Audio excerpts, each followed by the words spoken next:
Hello and welcome to the Fossil Huntress podcast. Today on the show, I'm going to be bringing you to one of my most favorite fossil sites. It's on the west coast of Canada, and these are the islands known as Haida Gwaii. So Haida Gwaii forms part of Nangkilslas. It's an exotic terrain that includes parts of western British Columbia, Vancouver Island, and Alaska. And today, the mist-shrouded archipelago of Haida Gwaii is separated from British Columbia and our mainland by Hecate Strait, a 40-mile-wide channel of tempestuous waters that you'd have to be a brave soul to paddle.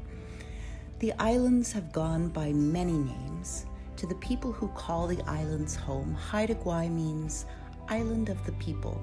It's a shortened version of an earlier name, Haadala Gwaii-ai, or taken out of concealment. Back in the time of Nangkilslas, it was called Didakwaa Gwaii, or shoreward country.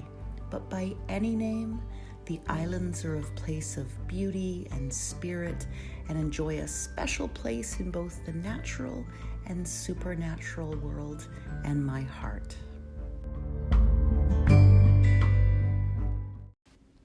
Haida oral history traces the lineage of each of these proud families that live on the island back to the Earth's origins. Their stories bear witness to the last ice age, great floods, changes in sea level, and the arrival of the first tree, each of them binding them closer to the land and enriching our understanding of this special place. And while I explore the geology and the paleontology, I'm also very interested and enriched by the First Nations history of these beautiful islands.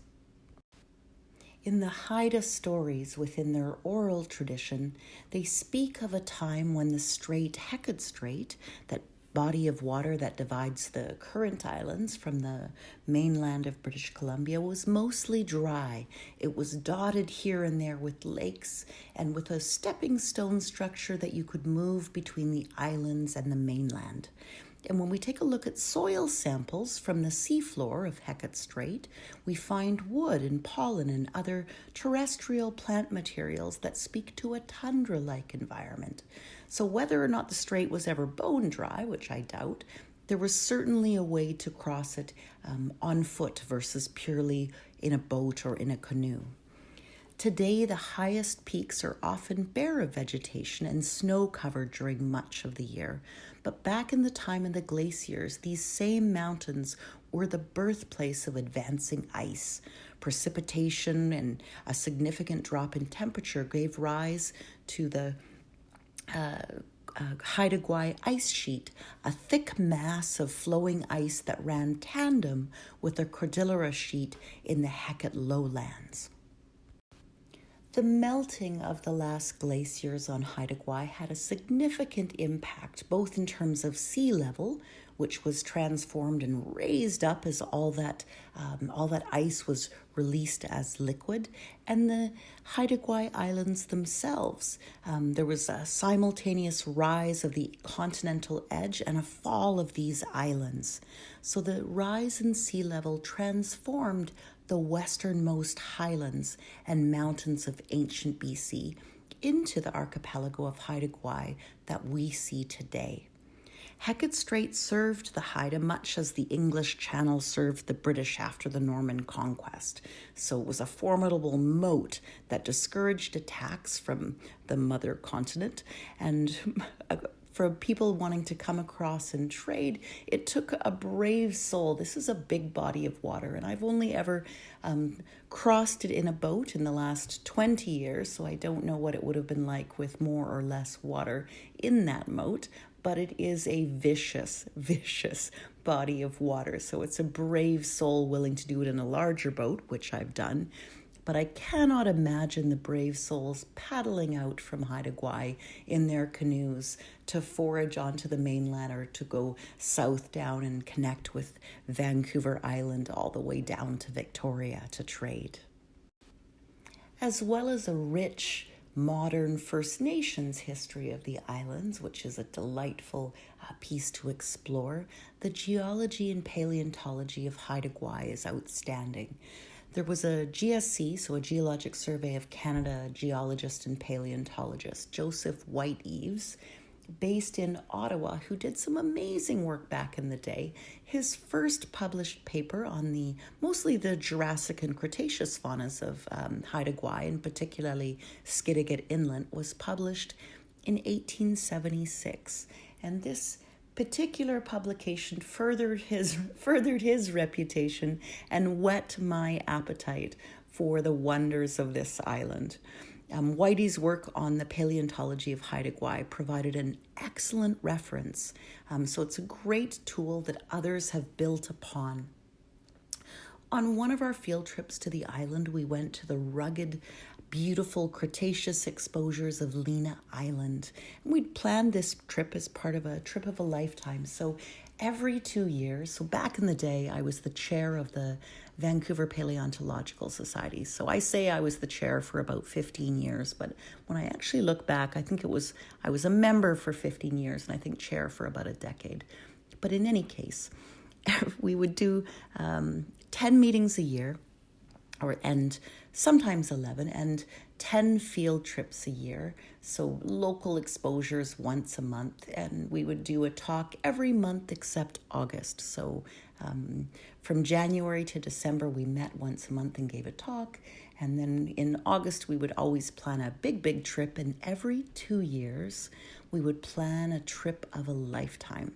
And so at the time, when we planned our first big trip to Haida Gwaii, because this would be flying in or driving up, 10 hours to Prince George and then 10 hours to Prince Rupert and then spending an overnight and taking a ferry. So a lot of undertakings, and also pre-arranging some boats to take us to some great exposures. And so John Pham and Dan Bowen.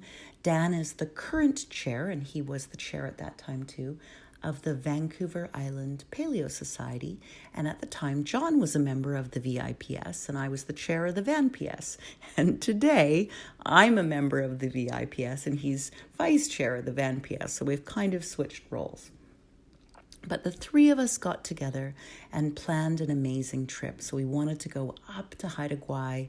We wanted to explore some of the fossil-rich Albian to Cenomanian Haida Formation exposures and look around at some other bits of fauna, so that all the Jurassic Cretaceous goodies.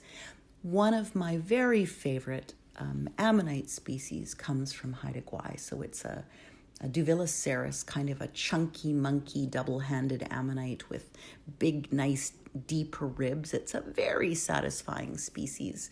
And we find those specimens along with Brewericisaurus. We found a bunch of cycads. There's Cleoniceras. So there's a bunch of wonderful faunas in Haida Gwaii. And so we wanted to go up and explore them. And on that first trip, it was one of our trips of a lifetime, one of those every 2-year trips that we would plan out to the exposures. If you have an opportunity to go to Haida Gwaii, I highly recommend you go. Outside of the fossils, the islands and the people are just beautiful. Some folks like to collect chanterelles and exotic mushrooms, and other folks I know go there to pick berries or collect agates. I particularly love seeing the artwork that comes out of the island, both in terms of the silver bracelets and jewelry, and also just the pure artistry of carving and painting. So an amazing and talented people. If you do go and you want to collect, it's a very good idea to check in with the local community members and tell them what you're up to. A lot of this ground is sacred ground, and some could argue all of it is sacred ground.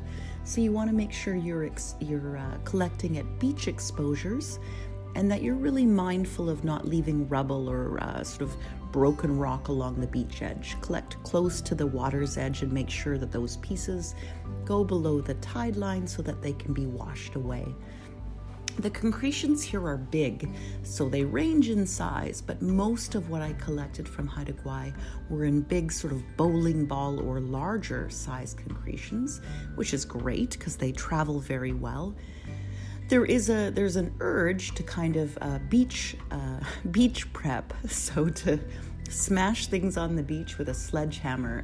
I didn't in my case. I just brought maybe a half dozen big green plastic totes, which I filled with these bowling balls so that they could be collected, and they actually travel so much better when you don't crack them open. And they're multi-blocks, so on Hornby Island we mostly find one fossil per concretion, or maybe a couple fossils per concretion. In the Haida Formation I found multi-block after multi-block, so a dozen ammonites in a single concretion, and they're beautifully preserved. They are notoriously difficult to prep out, so it's a very firm matrix, and it takes, I would have them professionally prepped if you do collect, because you'll need some air scribes and some professional tools, and we can talk more about fossil prep on another episode, but I hope you've enjoyed visiting the islands, and I do hope you get to visit them in person.